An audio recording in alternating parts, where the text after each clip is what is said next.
Does anybody care? Am I the only Who's person that counting cares? how many IV points you're getting?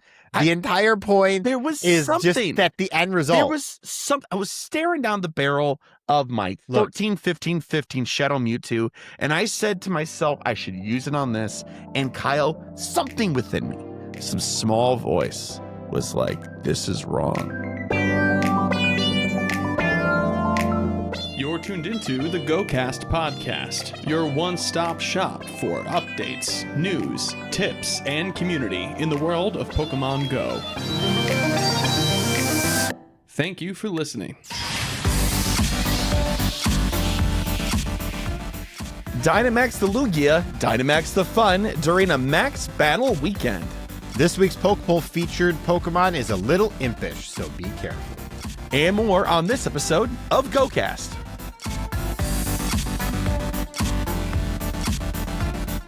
Hello and welcome to the GOCast podcast, episode 348. It's November 20th, Thursday. It's Thursday. Oh my gosh, I have no idea what day of the week it is, let alone what day of the week it is. I guess it doesn't get any more finite than that. It's a Thursday afternoon. I'm your host, Chris, and as always, I'm joined by my co-host, Kyle. Hiya. Hey, Kyle, how you doing? I'm all right. I'm tired, but all right. Good. That's good. Yeah, we it's now a few days removed, but we are kind of, I guess, content-wise, rotation-wise, hot off the heels of the Wild Area event, the global version. And that was interesting. It was a good event. We set some goals for it, so why don't we go through those first, and then we can talk about what we thought about the event. All right? Cool. All right.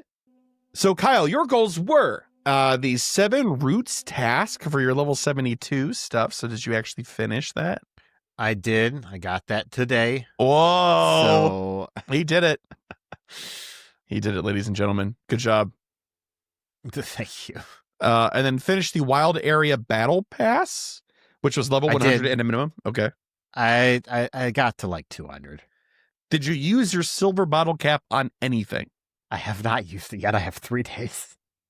What do you I don't use know it what on? to use it on. Oh, Kyle, come on. I don't have something like immediately in my inventory that I remember is a like 14, 15, 15 or something. So I don't know. Okay, so actually we'll talk about this in a minute. I don't want to get too deep because this is a whole conversation. And then 5 shinies. Did you get at least 5 shinies? I did. Were they good? good? I think I got 6. One of them was good. Okay. Care to share? One of them after the event was also good. So all right. I got a shiny Dedenne, which I did not have. Ooh. So, like that was great. That's good. And then I got a shiny Carbink out of an egg after the event. Yeah, I'm a little jealous of that. I'm like, a that's little pretty awesome. jealous. So you got 5 for the event, but you got your 6th afterwards. Yeah. Okay. Nice. All right. Well, that's 3 out of 3 for you. Nice work, Mr. Man. You did the thing. Okay. Oh, not 3 out of 30. 3 out of 3. Okay. All right. Let's hear it. All right. He already knows. He knows. I had such a banner weekend. And I have to say, I didn't get to play very much at all, unfortunately. But the time I did play, boy, oh boy, were they good hours spent. All right. So on Saturday, I had to play a little bit of dog sitter for both my sister and my folks at the same time. So I was, hanging out here with the dogs and while they were off doing family and other related activities. So I got to stay at home, watch the dogs, they were brought to me. It was nice. And we just hung out and it was great. But I there was a downside because I had to play the event from home on Saturday, which means I didn't get to play very much at all. Like literally the first step of the research, like spin 5 stops or whatever. And I was like, well, that's it. I guess I can't do that. So on Sunday, I was like, well, I have to do the event. So I have to do everything. I'm going to try to plan as much time as possible to maximize my potential for the day. And so I got up early and I edited the episode. And by the time I was done, it was like 11:30 or whatever. And I finally got out to play at like 12:30, 1 o'clock. Mm-hmm. I finished playing at 3:30, something like that. Unbelievable. Last time that I spent on Saturday. Yeah. And I walked away with everything I wanted and more. So let's take a look at these goals. Shiny Impidimp, yes. Shiny Grimmsnarl. Yes. Oh my Shiny God. Beware with a cape. Yes. Oh my Shiny God. Beware with a cape. Yes. Not listed, but also a good shiny from the day. Hatena. Notable. I guess. What do they call nominations? Notable suggestions. Notable mentions. Something like that. Anyway, honorable mentions. Honorable mentions. That's what it is. Thank you. We got there eventually. A mighty Houndoom and a mighty Honchkrow. Yeah. And you're like, but Chris, mighty Pokemon aren't that special. Everybody got them. They were both shiny. I'll have you know. Yeah. They were both shiny. And then last, but certainly not least, a Galarian Ponyta, a Phoebus, and a Poochyena. Finish it off with the banana dog. Unbelievable. And then on top of that, also do my routes. I'm up to 5. So I've been doing them since the event. And then finish the battle pass. I did do that, and I used my bottle cap already. So I'm ready for our conversation about silver bottle cap usage. Okay, in 1 second, I just want to make it clear to everybody. I played for about 6 hours on Saturday, and for an hour on Sunday because I accomplished everything that I wanted to do that wasn't shiny chasing. So, yep, that just lets you know how salty I am about Chris's results. I'm sorry. Ridiculous. Absolutely. Chris did not even like remote in more Beware raids than I did. Yeah. Maybe by the end of the day he did. No, my first shiny was after 16 Beware raids. And I think I did 30. I didn't get a second one, but yeah. Yeah. I did somewhere in the area of 30 to 40 as well. Yeah. So I wasn't expecting a shiny. I'm not saying I was expecting a shiny. Oh. I was doing them because that's what everyone else was doing. And I wanted to do Grimmsnarl, but no one on my friends list was doing Grimmsnarl. So, yeah. I had the opposite problem. Everybody was in Grimmsnarls. I was like, oh my God, no. Everybody was doing Beware on my friends list. Really? Not everybody. I did, maybe 20 Grimmsnarl. So, like, I did do them, but... Did you get the shiny Grimmsnarl? Yeah. No. Kyle, no. I tried. It was an active attempt. I was willing to keep going. So yeah, that's it. Salty. Yeah, that's it. Okay. What about the event though? Did you like it? It was fine. Fine. Yeah, it was fine. I think having only one thing in max battles that you really wanted was a good change from last year. I would agree. And it's being a G-Max was more of a positive. I could see from a perspective where you don't have a large community that only G-Maxes instead of Dynamax would be a bummer, but I think for focus play it was much better. The spawns were extraordinarily lackluster, for me personally at least. I genuinely just did not care to catch most of the things that were on the map if it was not like Impidimp, maybe Hatena. Yeah. And like, I can't even recall what else. I got a shiny Clefairy. Yay. During that event. But I agree, but I think that's a good thing. Yeah, it's not necessarily objectively a negative, but it is worth mentioning. Yeah. And it makes it feel like this paid event, although it wasn't like exclusively paid, obviously there were free bonuses, was really centered around one raid and one G-Max battle. Which is fine. But it's okay, except if that's all you're going for, that just means you have to keep spending money. Or you play for 1 hour and then you're done on a 2-day event. I mean, yeah, but you could say the same thing about GoFest for doing like the raids, like Necrozma. Oh, I ran out of my 16 raid passes that I got with my ticket and stuff like that. Now they're expecting me to pay money. I've only been here for 3 hours. Like it's the same. Yeah, but I mean, that was design. That was a complaint at that time too. But you also had 4 rotating habitats, and each hour usually had at least one thing everybody wanted to chase, including newly released Chinese as well. And so did this one. It had Impidimp in both. I was going to say, though, Impidimp was not very common at all, despite being in both pools. Yeah. Yeah. It was rare, but in both pools is, I think. Yes, which is good. That was the whole theme, obviously, fairy and dark type. Yeah. But it felt like there wasn't a whole lot to do if you weren't doing the raids. I suppose so. I don't know. Like we say every single time, you and I have to sort of temper our feedback as people that have seen all these Pokemon, that have all these Pokemon that have been around the block, going on 10 years next year, right? I think that the spawns, even though they weren't all for me, were fine. I think they were completely fine.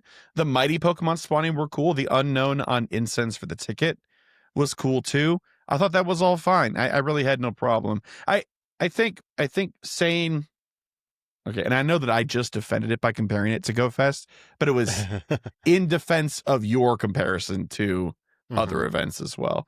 I don't think comparing Wild Area to a tour or a GoFest is a good idea. Other than to compare them and say that they're very different. Kind of like how I say that I like tour because it's a smaller event than GoFest. Not that it compares, but it is just smaller in scale. This is like that too. This is a really good break in the Pokemon Go calendar. Like a really good break. Well, first off, we didn't really say anything about the mighty Pokemon except that you caught them. I caught them, mighty Pokemon are cool. Yeah. This pool of mighty Pokemon was really bad. Oh, disagree. I think there was like 3 mighty Pokemon that were actually compelling to click on. The rest I only clicked on because, hey, it's a mighty Pokemon. Maybe it'll be a hundo for one I don't have. Do you mean worth clicking on as in like meta relevance or just like exciting or like why were they not exciting to click on for you, I suppose is my question. It could be a little bit of both, I think. Okay. Obviously, Garchomp, Gardevoir, Tyranitar, all extremely relevant even to this day. Houndoom is Megaable. Houndoom is Megaable, but it's worse in all of its categories, and Tyranitar is literally right there, so it's like the different types. Sure, but also Mawile and Absol are Megaable as well. But like Galarian Weezing? Yeah. No. Oh, also, I forgot did not to see say very many of those. I forgot to add to my list of things that I got. When I got home, I checked my home spawns. There were 3 mighty Pokemon. One of them was a Galarian Weezing, and it wasn't shiny, unfortunately, but it was a hundo. Wow. Okay. I only got, of all the mighty I caught, I only got 1 hundo. And I was like, dang. Yeah. The odds were against me. No, it's a lie. I got 2. I'm sorry. I forgot about the Granbull that I said to catch. Oh, yeah. Burn it with fire. Catch a hundo mighty Granbull. Nope.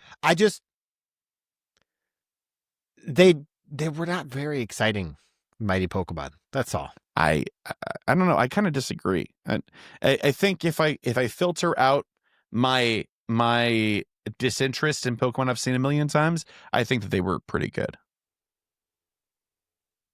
And like relevant to the narrative of the game, like some of them were Megaable and stuff like that. Like I think they made decisions on purpose on like what should be Mega, right? Sure. Also, but like, why was Masquerada here? Like that. Like that was cool to get because I haven't had a lot of opportunities Dark for type. hundo comparatively. I know literally why it was here, Chris, but there's 275 dark types in Pokemon. Kyle, I'm not sure if you knew this, but the event was based off of fairy and dark type. And I'm also not sure if you knew this, but Meowscarada has dark typing.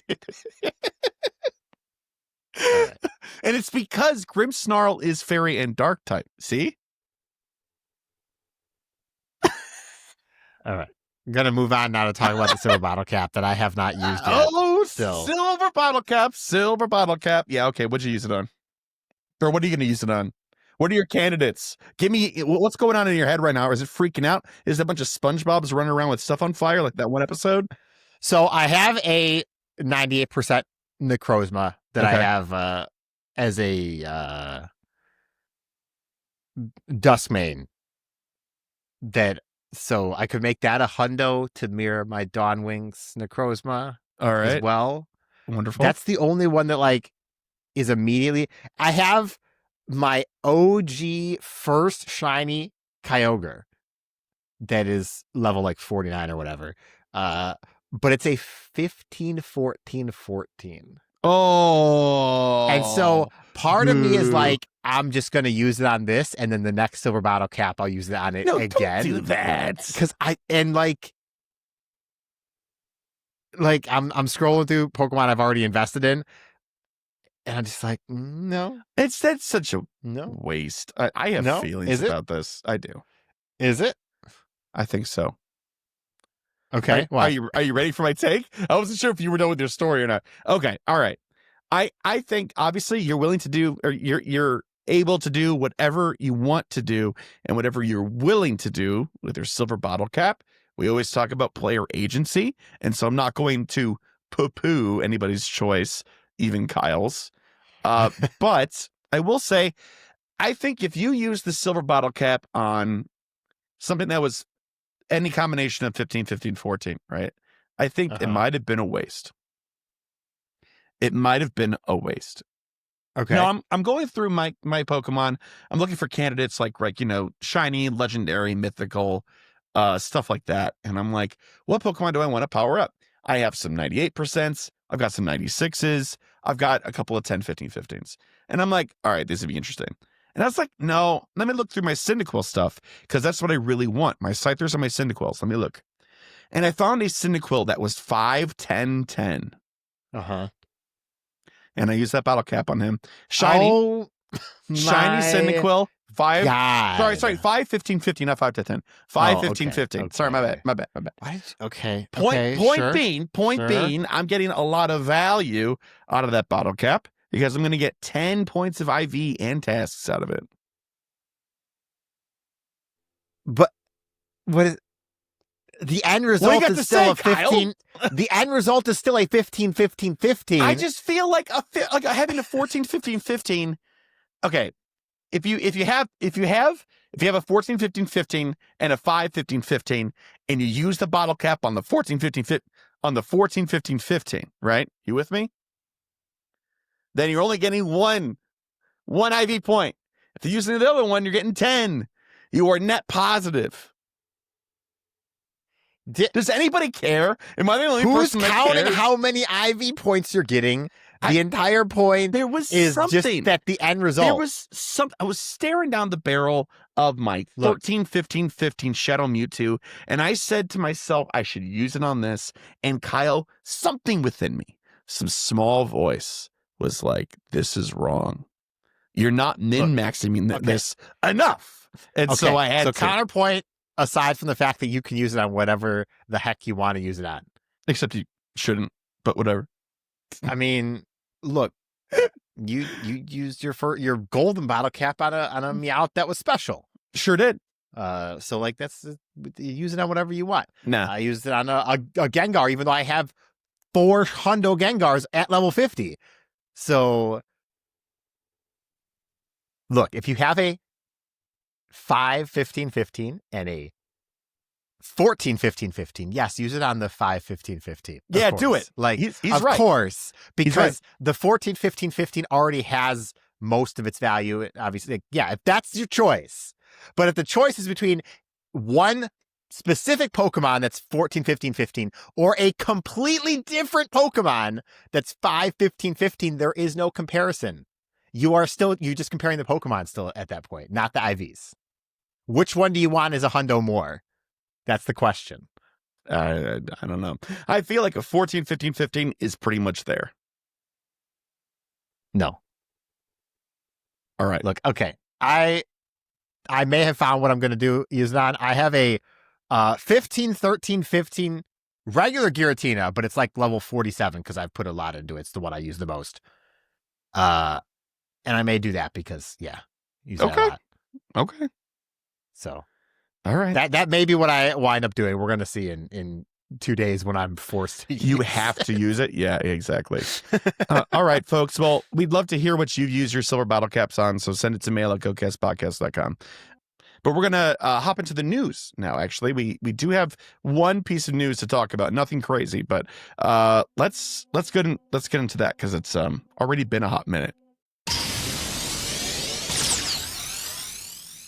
Yo, what up? It's the news. Okay, we have one piece of news this week, and it's very important to me. Maybe not to anybody else, but it's important to me. And it is this Lugia Max Battle Weekend. Woo! air horn sound. This will be Saturday, November 29th at 6 a.m. and this will run to Sunday, November 30th at 9 p.m. local time. The bonuses will be the usual fare. Max particle collection increased to 1,600. That's the limit. Quarter adventuring distance to receive max particles. Power spots will refresh more frequently. 8 times particles from power spots. And there's going to be a free timed research that you can claim that will start on November 25th at 6 a.m. local time. Now, normally when they do these like free timed research, they give you a Dynamax Pokemon that you can then use to battle the Pokemon that weekend. So, I mean, it's a psychic flying type. Is this? Yeah, psychic flying type. So it could be any number of Pokemon, right? Or is it psychic mono? Am I misremembering? Do I not know my favorite? No, its signature move is flying. Is a flying type move. Yeah, but like, so what? Oh yeah, psychic and flying. Okay, cool. I almost gaslit myself. Yeah. So there's that. That's pretty much it. It's not a lot of news. It's not a lot to talk about, but it's cool. I'm thrilled. There is no Gigantamax Lugia form, by the way, and Shiny has already been released. So one can maybe assume that the Shiny will be turned on for this. I would assume personally. So if you get a Dynamax Hundo Lugia, you're like set actually. So yeah, I mean, it's okay. Like Lugia is great. It's fine. How dare you? Look, look. We've had this conversation about the birds already. It's hard to be excited for anything gigantic or Dynamax legendary because Gigantamax are better, and I'm not gonna invest legendary rare candy again if it's a Pokemon I've already powered up. It's a ridiculous ask for something that will not be like a top tier choice. Yeah. I'm not sure if I don't think I have enough Lugia to satisfy how many candy I have though that are like worth leveling up, you know? Mm-hmm. Yeah. Yeah. Like if you have excess Lugia candy or you have not powered up Lugias already, which is a fair statement because Lugia has never exactly been the most meta relevant, at least, then this is a great opportunity. Maybe get some better Lugia, use them as a regular raid Pokemon or what have you, and as a max battle. That's cool. But again, it's still a legendary Pokemon that is not going to beat whatever psychic or flying Gigantamax you're going to bring. Yeah, it's weird because we can't even have a conversation of like, is Dynamax Lugia better than Apex Lugia? Because you can't compare their outputs in any meaningful way like that.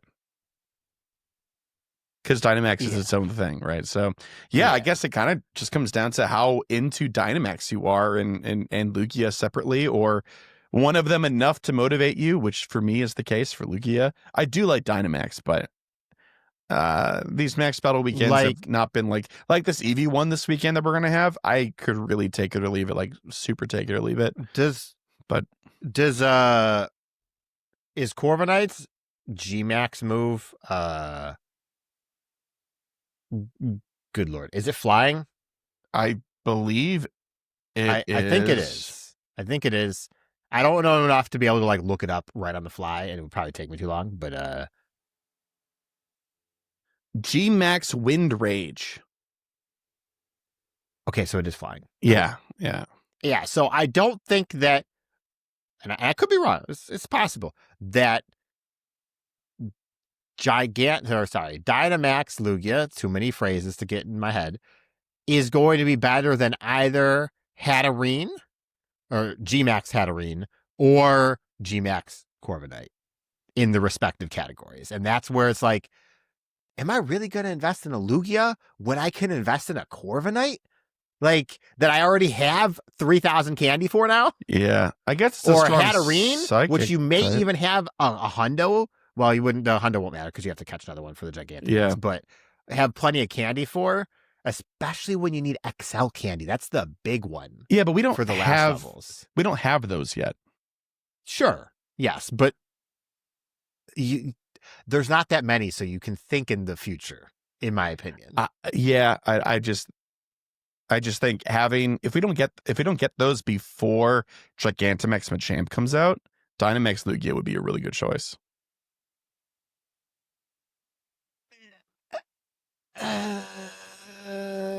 Yeah. Yeah. I don't think it deserves the reluctance. I still disagree because I think that a regular Dynamax Pokemon that's not legendary would be a suitable replacement. Okay, well then, what do you think they would have to do to make this relevant?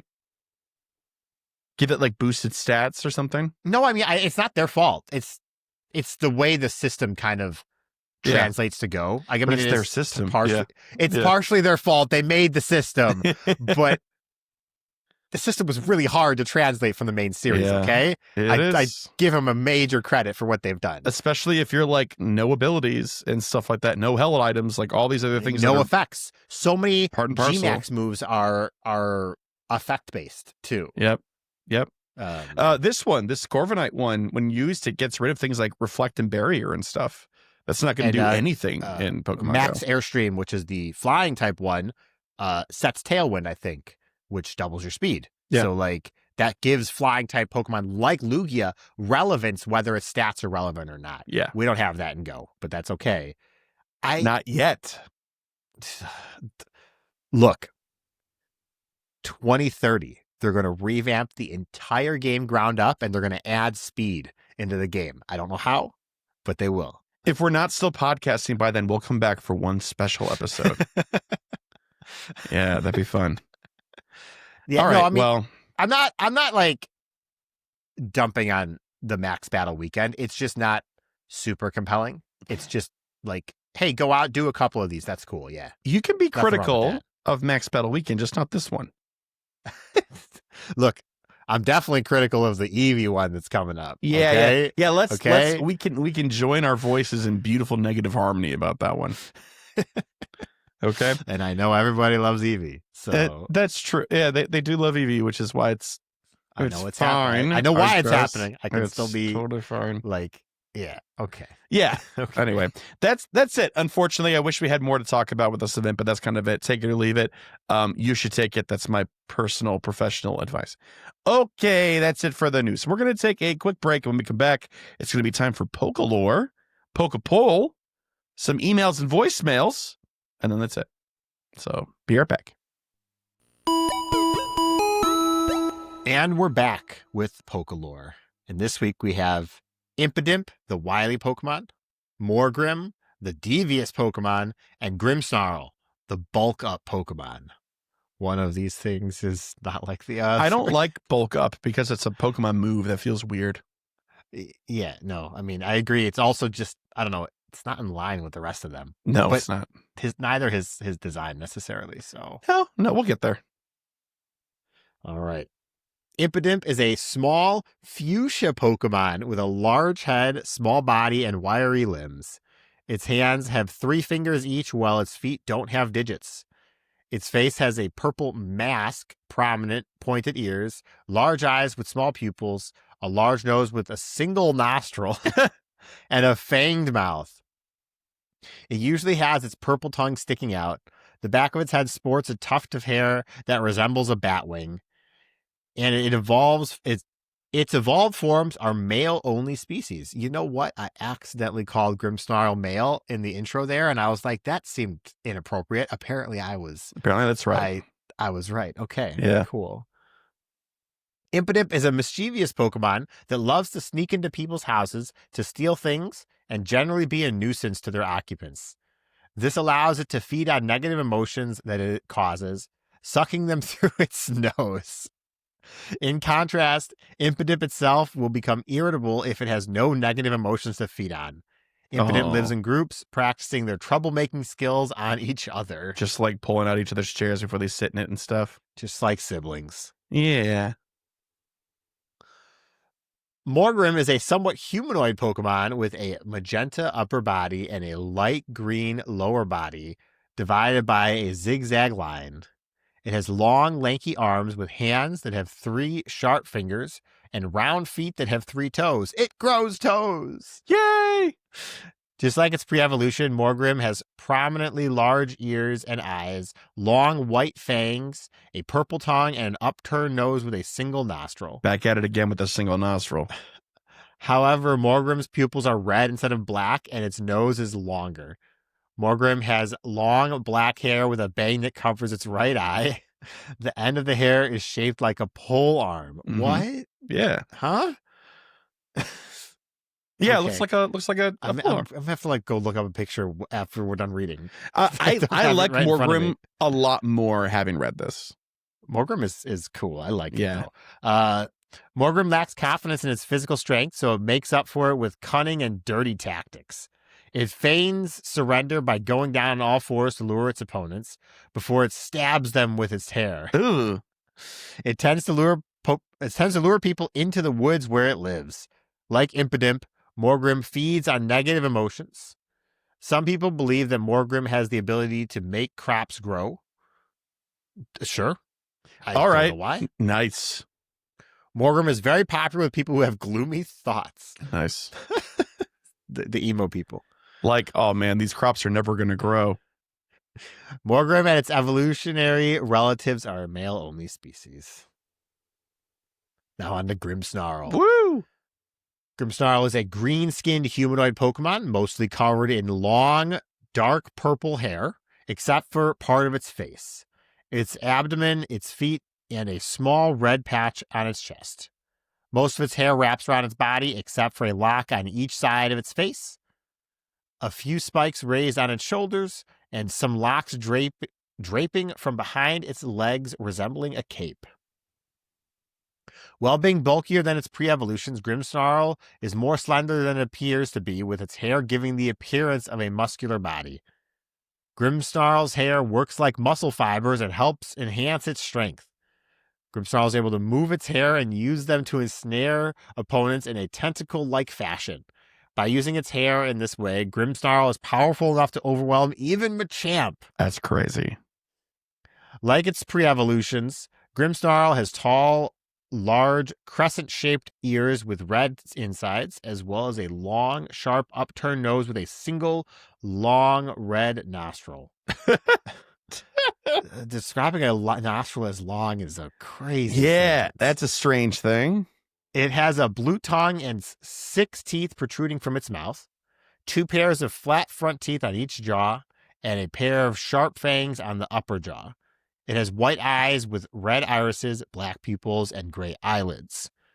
Its face ends in a small pointy chin. Grimmsnarl's hands and feet have 3 pointed digits each. Grimmsnarl and its pre-evolutions are male-only species. It lives in the forest and retains the troublemaking behavior of its pre-evolved forms. What's so funny is that normally these descriptions consist of 2 paragraphs. The first is a biological description, and the second one is like a behavior description. Except that Grimmsnarl just has 2 paragraphs of biological description because it's just that weird. It is. God, I never noticed the single nostril. I had to look up the picture. The single nostril is alarming, but I'd imagine for most people listening, if they didn't already know, like we did, the Grimmsnarl, all the black textured stuff being hair is probably the most alarming thing learned here today. I did know that, but it is very alarming. That said, so like, okay, we'll talk about the stats in a second. The Grimmsnarl is a beloved Pokemon, so we can talk a little bit longer. But the thought of the hair is bizarre. Yeah. Obviously, if you know about the video game Bayonetta, they did that whole thing there too. It was very weird in that game too. It's so weird to me because if you look at Grimmsnarl's design and assuming that the hair is giving it its bulk, its body must be absolutely bizarre looking. Yeah. Like, I don't know. Its feet are gigantic. They're in proportion with the rest of its bulked up body.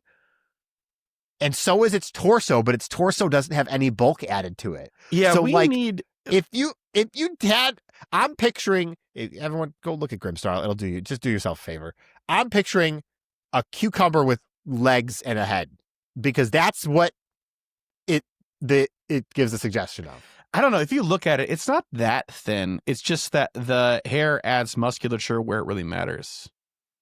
Yeah, but like the torso shows you how thin it probably is. I would agree. And I think stomach area, Gigantamax Grimmsnarl is far more alarming.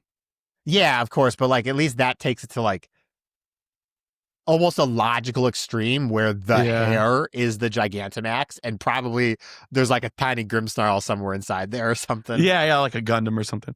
Yeah, cool. Very cool. I like this Pokemon a lot. All right. For max CP though, for its stats, level 40, it's 2850, and at level 50, it's 3222. Yep. The stamina of 216, defense of 139, and an attack of 227.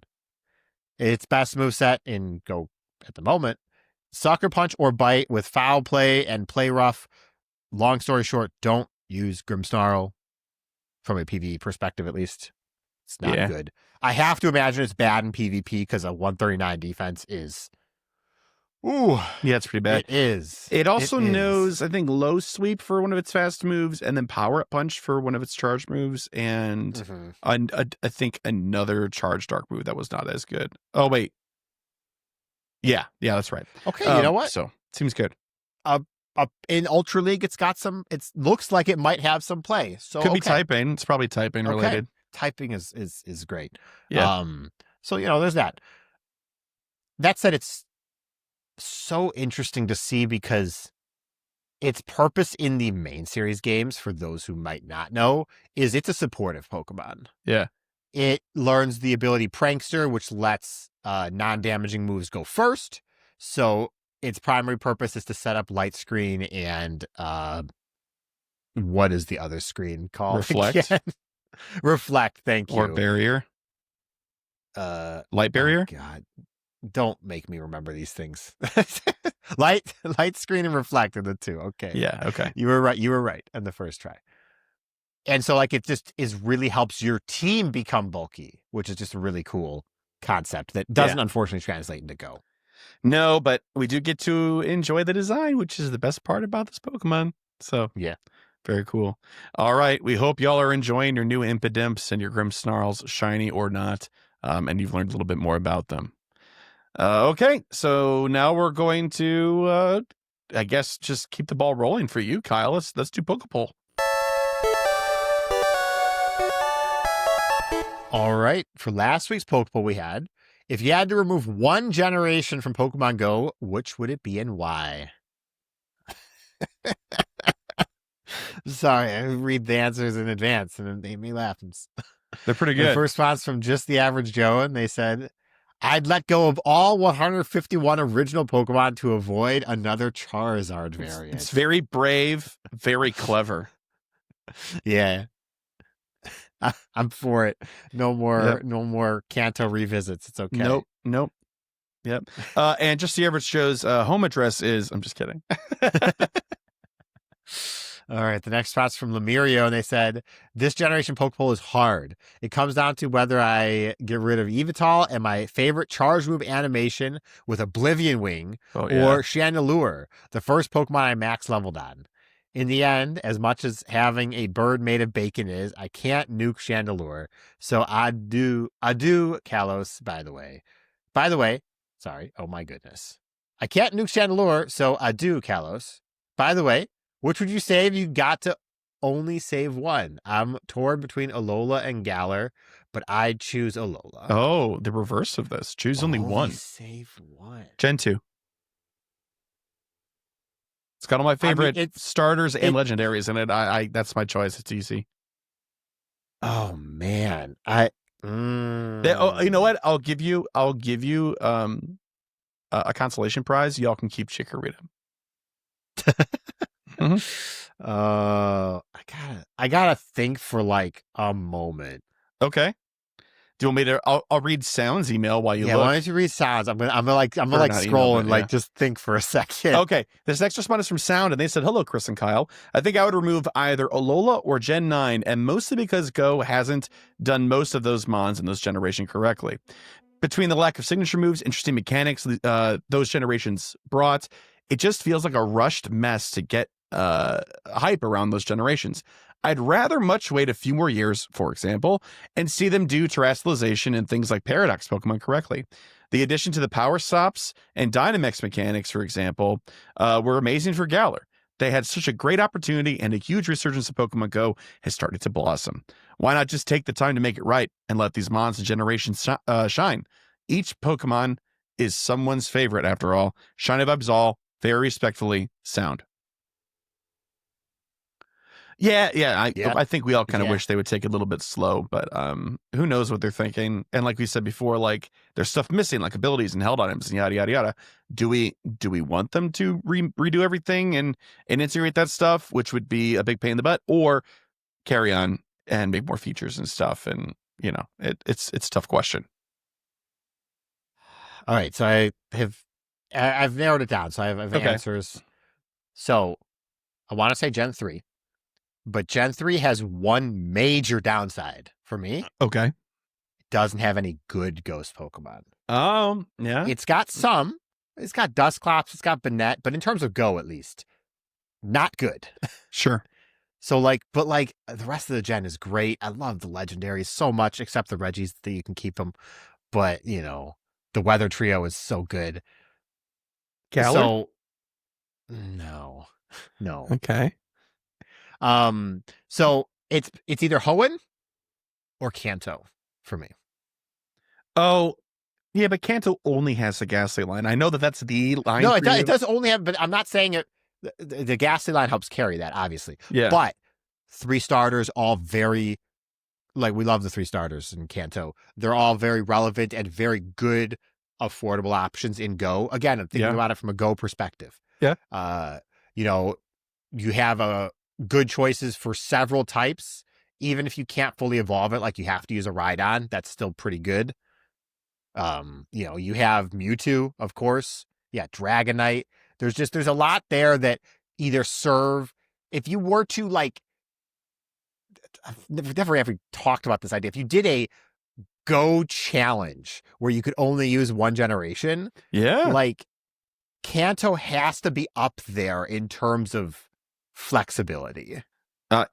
I would agree. Yeah, I mean, if you think about it, everything else is iterations of that thing. So yes. Yeah. So yeah, there's my fine Gen 1er, you filthy Gen 1er. Look, okay. I love Gen 1. It's got some stinkers, but man, does it have some stinkers. All right. It does. Look, we got a Pokeball that rolls around. It's a stinker. Hey, I don't care what anyone leave says. Voltorb alone.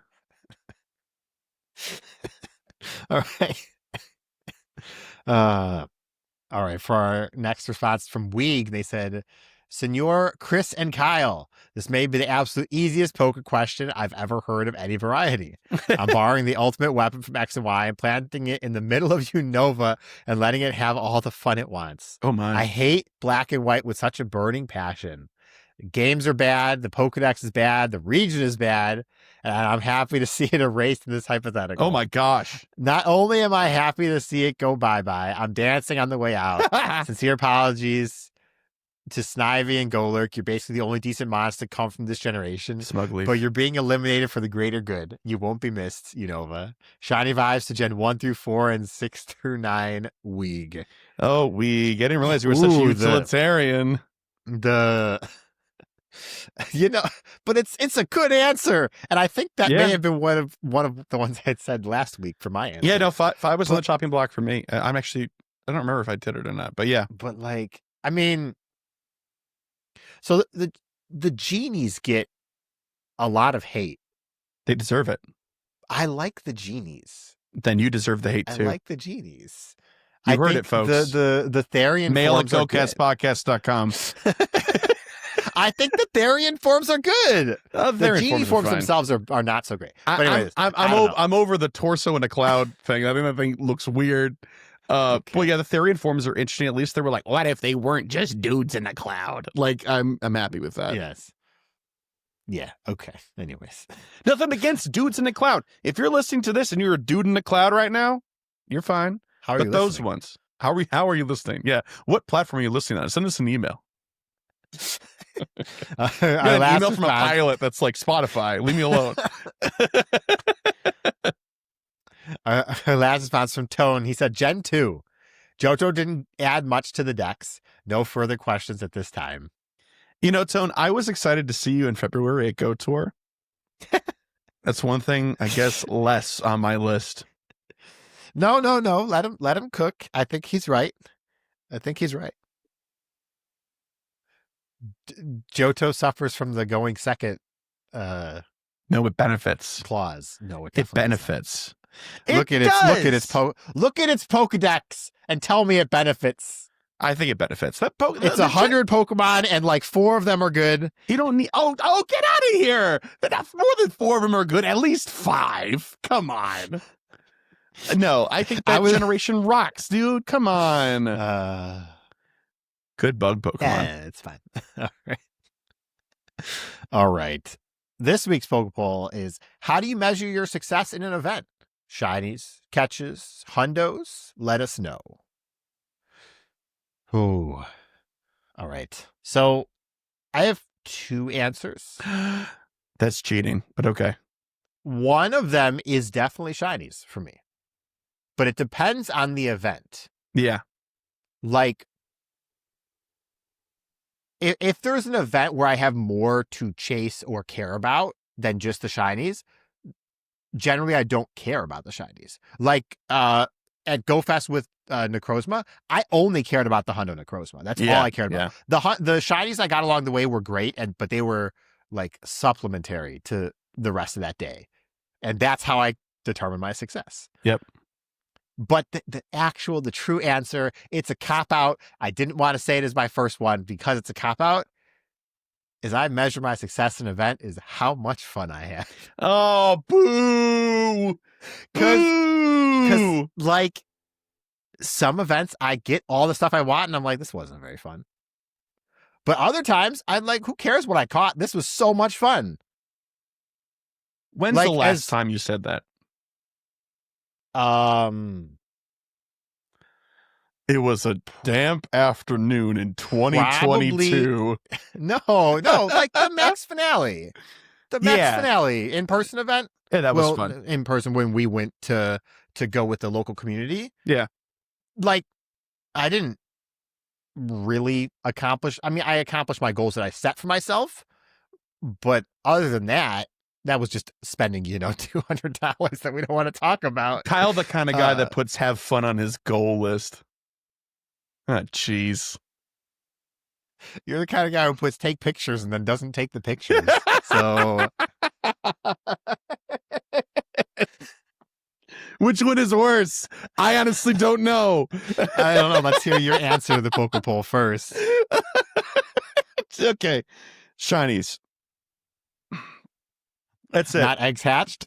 No, not eggs hatched. That's a supplemental thing. That's a measure of my personal worth, not my success. My personal worth. No, I mean, like, I say shinies and like I could say no, blah blah blah. I'm a more nuanced player. Yeah.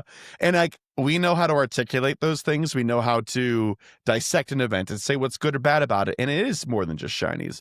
But when I play and when I set goals, it's usually what's the new shiny that I'm looking for, and I set that goal and I try to achieve it. And if I do, I win. And if I don't, I lose. I lose, and that's it. And it sounds so 2-dimensional, but that's the way it works. I like the rest of it a lot. I like raids. I like catching. I like all that stuff. Hundos are great, but when I look at an event, I look at shinies, and that's just kind of it. Okay, but question though, how does that maybe connect to? Let's say right now, I don't even remember the name of this event right now, but they released Shiny Morpeko. It's an electric themed event, electric and steel themed event, I think. Do you consider your event a failure if you don't get Shiny Morpeko this week? Obviously, yes. If you say, "Hey, did you succeed at this event?" I would say no. But like, I don't know. I think that is definitely super valid in events where it's more pushed as the goal. But when the event is, hey, here's 2x Stardust, here's a bunch of Pokemon that can be shiny that have already existed and stuff like that. I don't know. So I see what you're saying, and it feels less of a thing. But I mean, like when we talk about like, did you win an event or not? It's not usually the Tuesday through Friday event. It's the weekend event. It's the community days. It's the Go Fests. It's the other stuff. Yeah. We don't really discuss winning or fair. losing That's weekly type events. I mean, that's stuff. fair. Okay. Yeah. That's it. I can concede that point. Okay. Anything else you want to add to your answer? I'm happy to be transparent and just like really like shinies are great. That's it. No, I mean the shinies are one of like two ways I factor how successful I've been. Yep.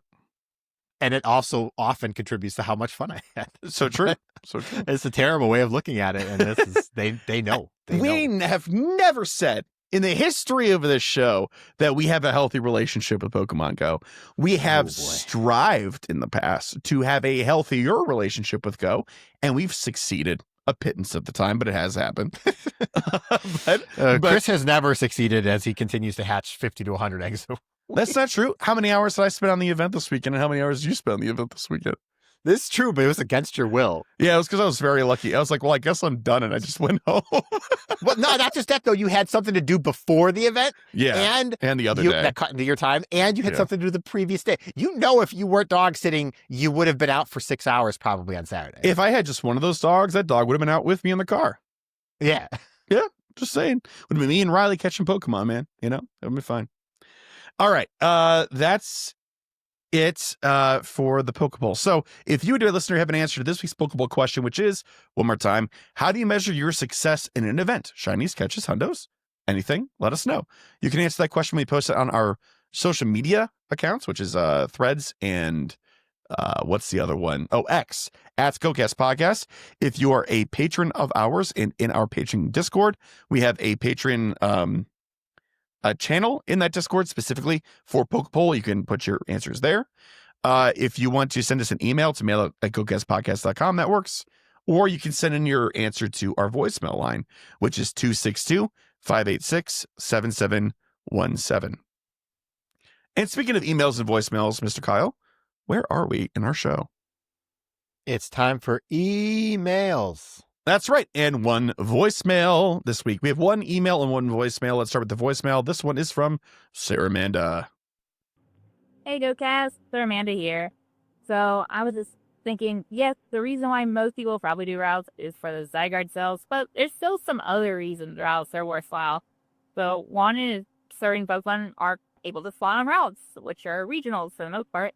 If you're traveling somewhere, that's a good way to try to get more of the, whatever regional happens to be where you're staying at.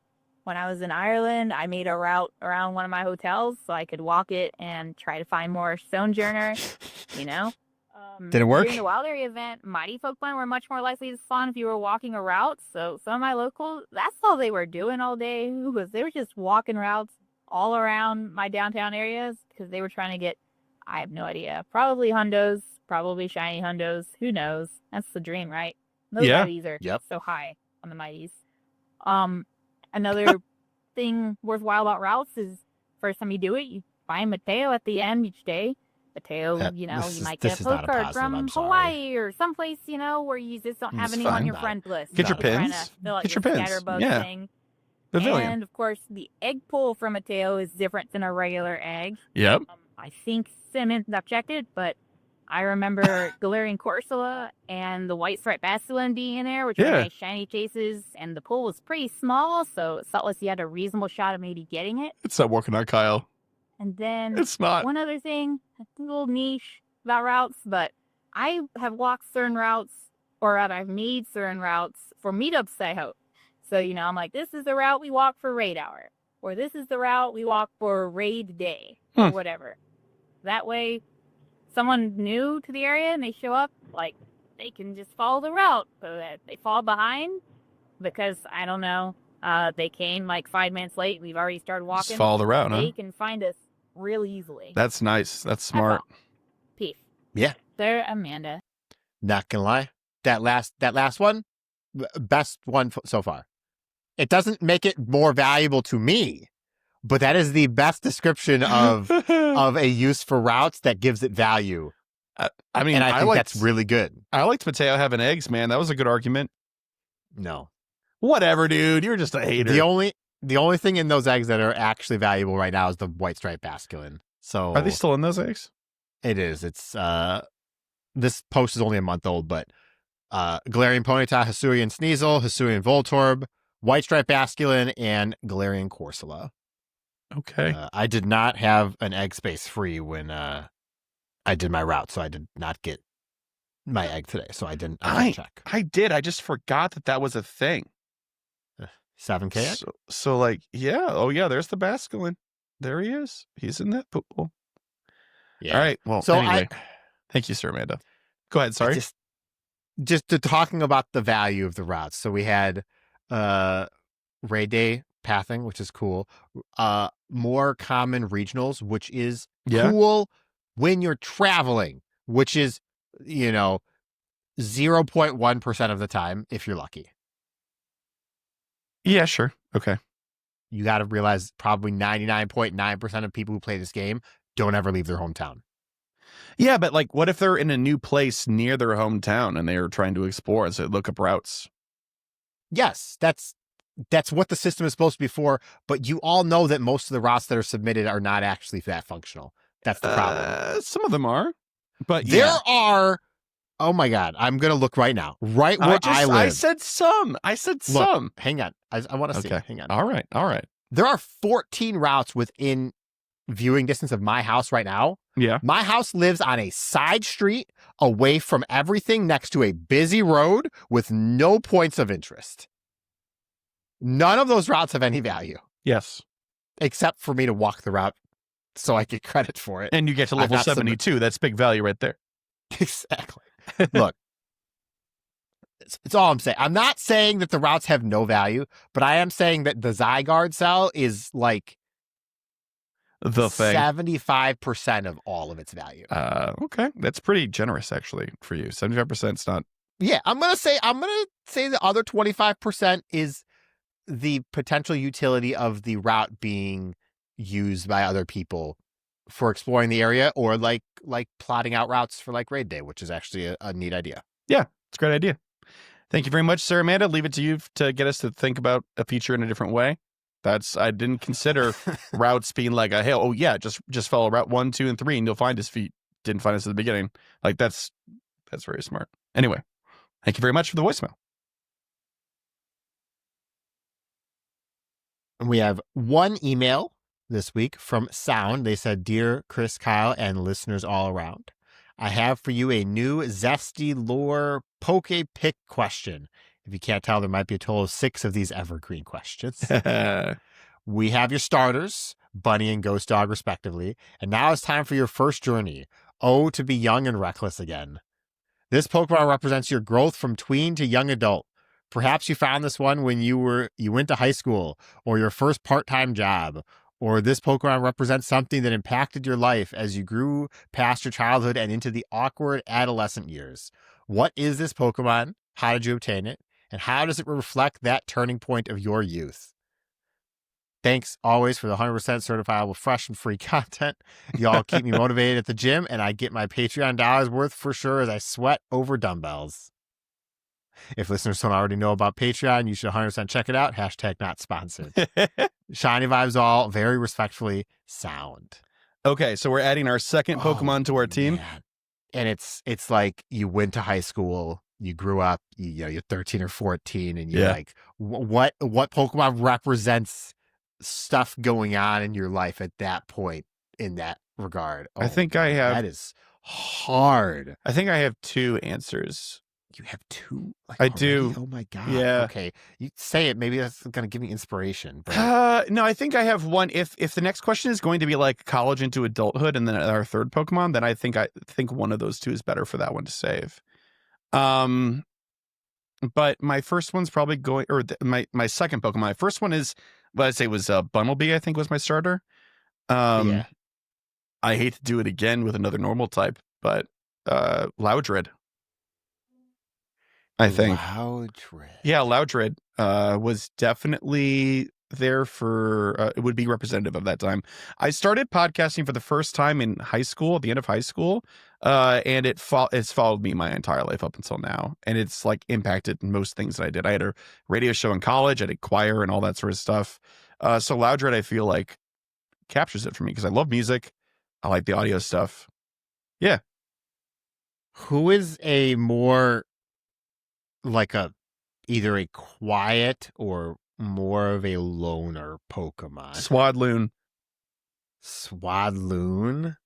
No, but like Swadloon is like scared, and that's why it's like holding its stuff. Is near it itself, scared? I isn't thought it it was just like I hate everything. is that why? But no, I didn't hate that. My hatred grew in my adolescence. I was much more of a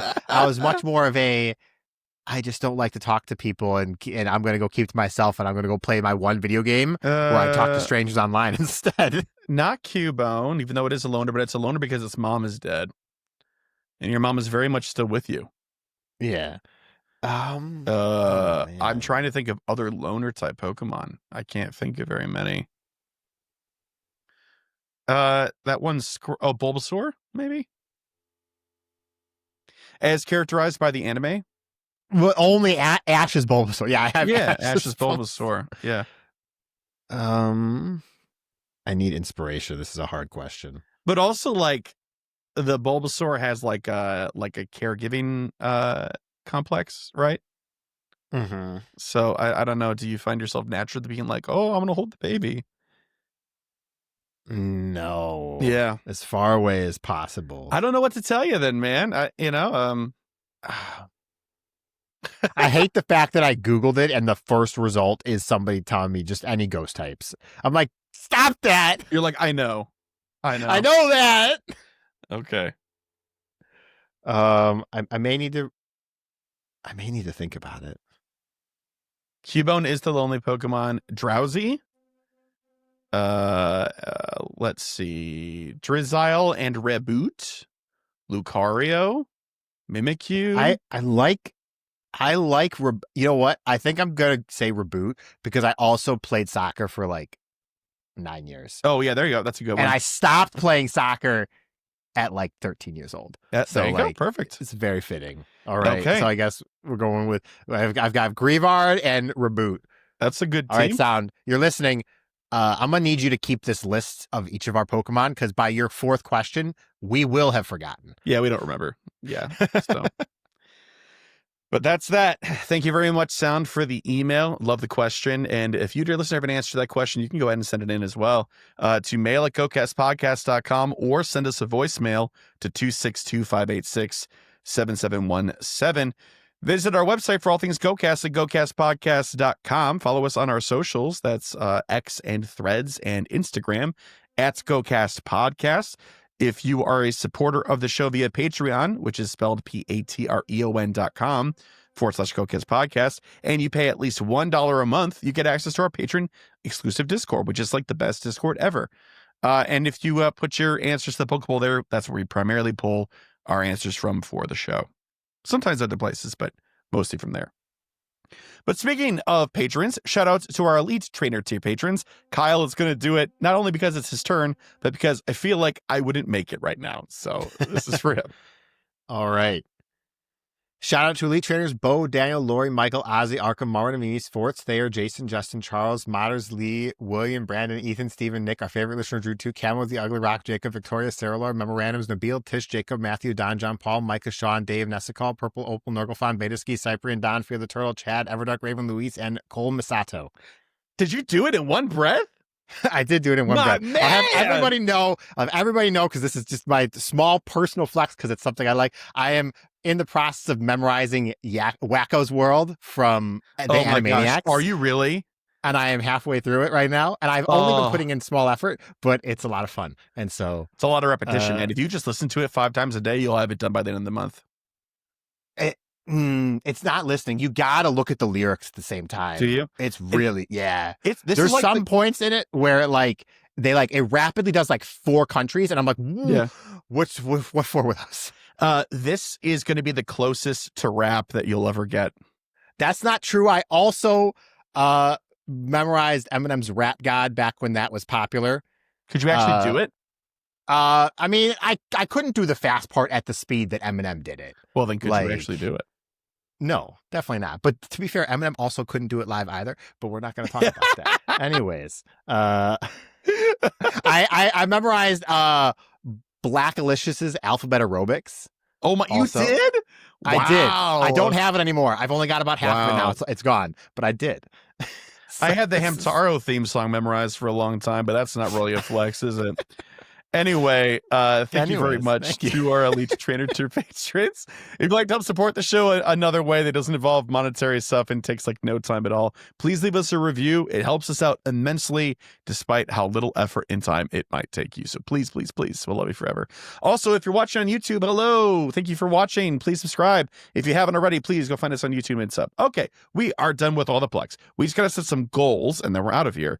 And like we said, it's going to be Eevee Dynamax weekend. So looks like we are a little bit light on the goals this week. Kyle, what are you trying to do? All right, I want to hit level 72. That's going to be a lot harder for me than for Chris probably. I need 350,000 Stardust. Yeah, that's hard to do in a week for me personally without something major going on. Good thing there's a double. So I'm going to try Stardust event right now. Yeah, I will not make this goal, but I have to set it on principle. Okay. So, all right. What else? 250,000 experience because I still need to slowly make my way to that little bit of experience I need. Yep. And I need to clear out my storage because it's been bothering me a lot lately. I'm at 6,574 out of 6,950.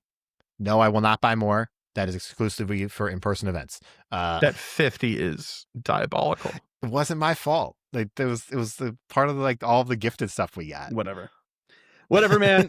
keep your sins over there. All right, level 72 for myself as well. I only have 200,000 Stardust to get left. I think I can do it. And then I have 2 more days of routes to do. Hatch 50 eggs, which I'm on my way to do, and I'm going to try to catch at least 1 Dynamax EV. I don't know if I'm going to get the 7 and do the whole thing, but maybe I'll just do the 1. Maybe. Well, at least 1. At least 1 is the answer. Okay. Okay. All right. Okay. All right, folks. We'll see you next week. Thanks so much for listening all the way through, and we'll see you next time for episode 349. Until then, shiny vibes and all that good stuff. Bye-bye. Bye.